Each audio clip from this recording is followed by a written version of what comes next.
Hi friends, welcome to Microbiological Concepts. In this video, we are going to see about the nutritional requirements of microorganisms. What is nutrition? It is a process of providing or obtaining the food which is necessary for the growth of microorganisms. You know that nutrition is an important aspect of every living organism's life. We are eating so many foods to build our body, maintain energy and strength, such as protein, carbohydrates, fibers, fats, calcium, iron, and vitamins, etc.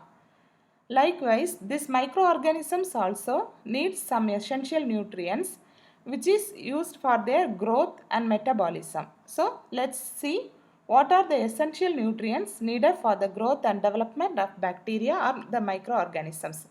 So the contents we are going to discuss today is the macro and micronutrients, the requirements of carbon, hydrogen, oxygen and electrons, the requirements of nitrogen, phosphorus and sulfur, and the growth factors.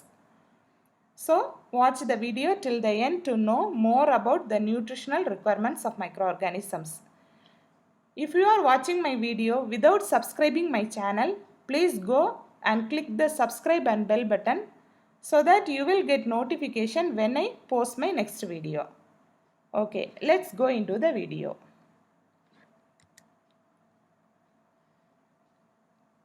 As I have already told, the nutritional requirements are substances which is used for the biosynthesis and energy release and therefore are required for the microbial growth.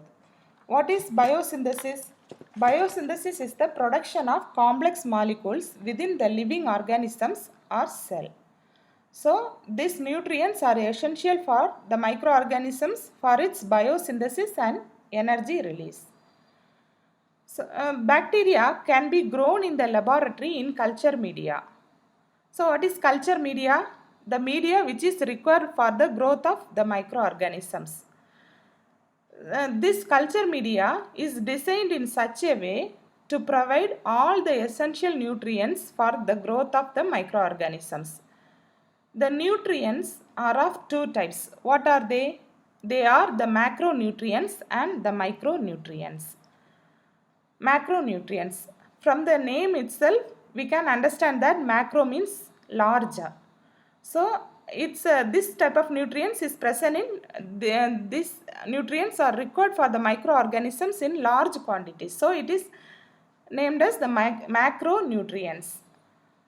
The analysis of microbial cell composition shows that over 95% of cell dry weight is made up of a few major elements. So, when we analyze the microbial cell means nearly 95% of the dry cell weight is made up of some of the major elements. What are they? They are the carbon, oxygen, hydrogen, nitrogen, sulfur, phosphorus, potassium, calcium, magnesium and iron. So these 10 molecules are called as the macroelements or macronutrients. These macronutrients are required for the microorganisms in large amounts. So, in these 10 macro elements, the first 6, what are they? The carbon, oxygen, hydrogen, nitrogen, sulfur and phosphorus. These are the components of carbohydrates, lipids, proteins and nucleic acids. The remaining 4 macronutrients such as potassium, calcium, magnesium and iron exist in the cell as cations and play a variety of roles. What are cations? The cations are the positively charged ions. For example, potassium. Potassium, what is the uses of potassium in microorganisms? This potassium is required for the activity for a number of enzymes, including some of those involved in protein synthesis. So, this potassium is necessary for the activity of enzymes in microorganisms which involved in the protein synthesis. What's the role of calcium? Calcium contributes to the heat resistance of bacterial endospores. So, it protects the bacterial endospores from the heat resistance. Then, what is the role of magnesium? Magnesium acts as a cofactor of many enzymes. What is cofactor? Cofactor is nothing but a coenzyme. Cofactor is a substance which is other than the substrate whose presence is essential for the activity of an enzyme. So, cofactor, it is not a substrate, but its presence is essential for the activity of an enzyme. So, we call it as cofactor. And it complexes with the ATP and stabilizes ribosomes and cell membranes. Then we move on to the iron. The iron exists in two forms. What is the ferric and ferrous? Fe2 means ferrous, Fe3 means ferric. So this iron is a part of cyclochromes and it acts as a cofactor for enzymes and electron carrying proteins. Then let us move on to the micronutrients. From the name itself we can understand that micro means small. So these nutrients are required for the microorganisms in small amounts or trace amounts. So we call it as micronutrients. What are they? Manganese, zinc, cobalt, molybdenum, nickel and copper. These are the micronutrients. But these nutrients are not the essential elements for the growth of the microorganisms. But these micronutrients involved in biological functions in several ways. This is not essential for the growth of the microorganisms, but it can be used or involved in many biological functions. So let us see some of the examples. Zinc. Zinc is present at the active site of some enzymes, but can also be involved in the association of regulatory and catalytic subunits. Example, E. coli, aspartate, carbohyl transferase. What is active site? The active site is the region of an enzyme where the substrate molecules bind and undergo chemical reaction. So, it is the site where the substrate molecules bind and undergo the chemical reaction. So, we call it as active site. What is regulatory subunit? Regulatory subunit facilitate or inhibit the activity of the enzyme. What is catalytic? Catalytic means it enzymatically catalyzes a reaction. So catalytic subunit enzymatically catalyzes a reaction, but the regulatory subunit inhibit the activity of the enzyme. So the role of zinc is it is present at the active site of some enzymes and involved in the association of regulatory and catalytic subunits. Then manganese involved in the catalysis of the transfer of phosphate group of many enzymes. What is catalysis? Catalysis is nothing but the acceleration of a chemical reaction by a catalyst. If one reaction is accelerated by a catalyst, means that reaction we call as catalysis. Then molybdenum. This molybdenum is required for the nitrogen fixation. What is nitrogen fixation? You know that nitrogen fixation is a process by which the molecular nitrogen in the air is converted to ammonia or related nitrogenous compounds in soil. What is nitrogen fixation? It is a process in which the molecular nitrogen is converted to ammonia or any other nitrogenous compound. So the process is called as nitrogen fixation. Then cobalt. It is a component of vitamin B12. Let us move on to the requirements of carbon, hydrogen, oxygen and electrons. All the microorganisms need carbon, hydrogen, oxygen and a source of electrons. What is the role of carbon? Carbon is needed to synthesize the organic molecules from which organisms are built. So, the carbons are needed for the synthesis of organic molecules. What are the organic molecules? It may be the carbohydrates, lipids, proteins or nucleic acids. So, this carbon is needed for the synthesis of these molecules, organic molecules. What's the role of hydrogen and oxygen? These two elements are important elements with these important elements found in many organic molecules. Hydrogen and oxygen are found in many organic molecules. Then electrons. Electrons are needed for the organisms for two reasons. The first reason is the movement of electrons through electron transport chain or ETC, and during other oxidation reduction reactions can provide energy for use in cellular work. The first role of electron is the movement of electrons through ETC, electron transport chain, and during other oxidation reactions it can provide energy for the use of the cellular work. What is oxidation and what is reduction?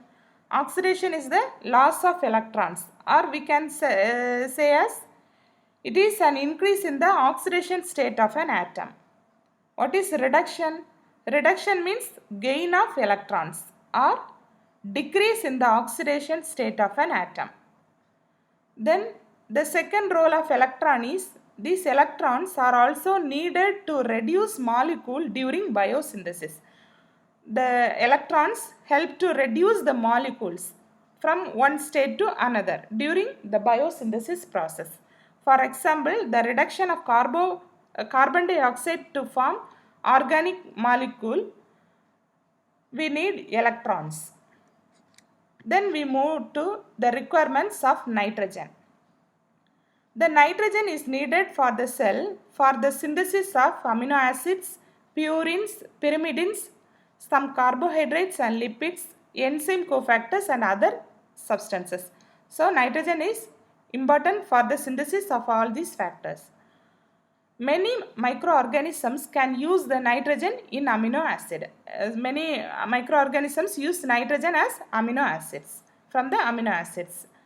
Others can incorporate ammonia directly through the action of enzymes. Others can take the nitrogen through the ammonia and through the action of enzymes such as glutamate dehydrogenase or glutamate synthesis and glutamate synthetase. Most phototrophs and many chemotropic microorganisms reduce nitrate to ammonia and incorporate the ammonia in the process known as assimilatory nitrate reduction. What is assimilatory nitrate reduction? Most phototrophs are chemotrophic microorganisms reduce nitrate to ammonia. So nitrate is reduced to ammonia and incorporate the ammonia in a process by the microorganisms. The process is known as assimilatory nitrate reduction. What is phototrophs? Phototrophs are organisms that capture light energy and convert it into chemical energy. So this phototrophs, photo means light. So it capture the light energy and it convert this energy into chemical energy. What is chemotroph? It do not get energy directly from the carbon molecule. So these organisms break down either organic or inorganic molecule to supply energy for the cell through chemosynthesis. Chemosynthesis means it can synthesize chemicals. So by the process of chemosynthesis it can break either organic or inorganic molecule to supply energy. Okay. A variety of bacteria, example many cyanobacteria and the symbiotic bacterium rhizobium can assimilate atmospheric nitrogen by reducing it to ammonia. This is called nitrogen fixation. I already told the atmospheric nitrogen is reduced to ammonia and it is utilized by the microorganisms. The process is called the nitrogen fixation. Then we move on to phosphorus. This phosphorus is present in nucleic acid, phospholipids, nucleotides like ATP, several cofactors, some proteins and other cell components. So this phosphorus is present in these substances. Almost all microorganisms use inorganic phosphate as their phosphorus source and incorporate it directly. So most of the microorganisms use inorganic phosphate as their phosphorus source directly. But if the phosphate level is low in particular environment means it limits the microbial growth. So the low phosphate levels actually limit the microbial growth in aquatic environments. So the microbial growth is controlled by the low phosphate levels. Some microbes such as E. coli can use both organic and inorganic phosphate. We already saw about that most of the microorganisms use inorganic phosphate as their phosphorus source. But E. coli is the organism which can utilize both the organic and inorganic phosphate as their energy source. It can use organophosphates such as hexose 6-phosphate, which can be taken directly by the cell. This hexose 6-phosphate is directly taken by the E. coli cell. The other organophosphates are hydrolyzed in the periplasm by the enzyme alkaline phosphatase to produce inorganic phosphate, which is then transported across the plasma membrane. So this E. coli intake some organophosphate directly by the cell, and some organophosphate are hydrolyzed in the periplasm with the help of the enzyme alkaline phosphatase. So it produces inorganic phosphate which is directly transported to the plasma membrane, and then it can utilize it as an energy source. Then we will see about the sulfur. The sulfur is needed for the synthesis of substances like amino acids, cysteine and methionine, some carbohydrates, biotin and thiamine. Most of the microorganisms use sulfate as its source of sulfur. So how the microorganisms take the sulfur as sulfate, and it reduces it by assimilatory sulfate reduction. It is a long process. We will discuss about this in later. A few microorganisms require a reduced form of sulfur such as cysteine. Some of the microorganisms requires the reduced form of sulfur, that is cysteine. Then we move on to the growth factors. What are the growth factors necessary for the microbial growth? So the organic compounds that are essential cell components are precursors of some components but cannot be synthesized by the organism are called growth factors. Some of the organic compounds which is essential for the growth of the microorganism, but it cannot be synthesized by the organism directly. So we need to provide these growth factors for its growth. Such factor or compounds is called as the growth factors. There are three major classes of growth factors. What are they? The first one is the amino acid, the second one is the purine and pyrimidines, the third one is the proteins. Let us see about the amino acids.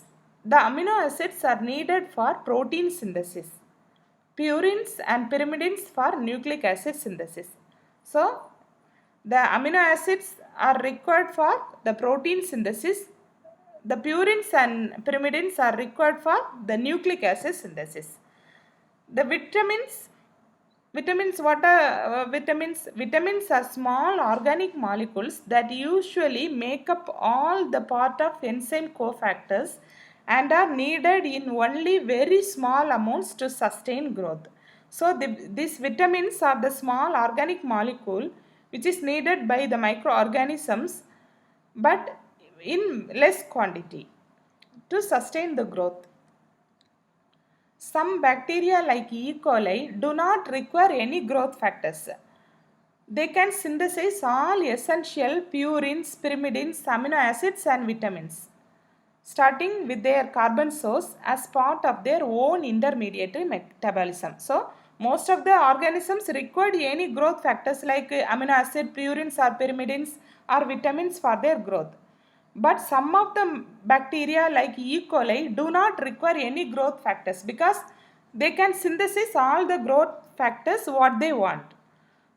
Then certain other bacteria like lactobacillus require purines, pyrimidines, vitamins and several amino acids to grow.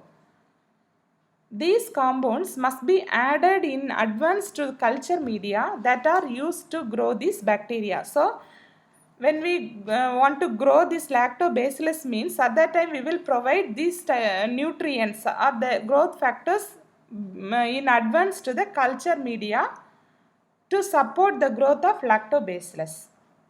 The growth factors are not metabolized directly as sources of carbon or energy. The growth factors are not metabolized directly as a source of carbon or energy. Rather than it is assimilated by the cells to fulfill their specific role in metabolism. So, it cannot be metabolized directly as a source of carbon or energy, but it is assimilated by the cells to fulfill their role in metabolism. Some of the mutant strains of bacteria that require some growth factor not needed by wild type strain are referred to as auxotrophs. What are auxotrophs? The mutant strains of bacteria that require some growth factor, but it is not needed, but that growth factor is not needed for the growth of the wild type or the parent strain. So such strains are called auxotrophs. Thus, a strain of E. coli that requires the amino acid tryptophan in order to grow would be called a tryptophan auxotroph and would be designated as E. coli tryp. So, if the strain E. coli requires amino acid tryptophan in order to grow means that strain is called as the tryptophan auxotroph and it is designated as E. coli tryp. Those microorganisms able to synthesize large quantities of vitamins can be used to manufacture these compounds for human use. So during the reaction, during the biosynthesis process, some of the microorganisms produce some vitamins or antibiotics or some other compounds such as enzymes in large amounts. So that that compounds, that vitamins or minerals are used for human uses. So these compounds are manufactured in large quantities. Several water soluble and fat soluble vitamins are produced partly or completely using industrial fermentations. So several water soluble and fat soluble vitamins are produced completely using industrial fermentation. Industrial fermentation is a process which can ferment some of the products or produce some products. The good examples of such vitamins and the other microorganisms are riboflavin is a vitamin which is synthesized by Clostridium candida ashbia erythematoseum. Coenzyme A is synthesized by Brevibacterium. Vitamin B12 is synthesized by Streptomyces propionibacterium pseudomonas. Gluconobacter, Yervinia and Corynebacterium synthesis vitamin C. Dunalilia synthesis carotene. Saccharomyces synthesis vitamin D. So the current research focuses on improving the yields and finding microorganisms that can produce large quantities of vitamin. So till now we studied about the nutritional requirements of microorganisms. If you have any doubts regarding this, please write your doubts in the comment section below. And if you like this video, please don't forget to like, comment, share and subscribe my channel. Okay? Thanks for watching. If you like this video, please don't forget to subscribe, share, like and click the bell button. If you have any more doubts, you can write your doubts in the comment section below. Thank you.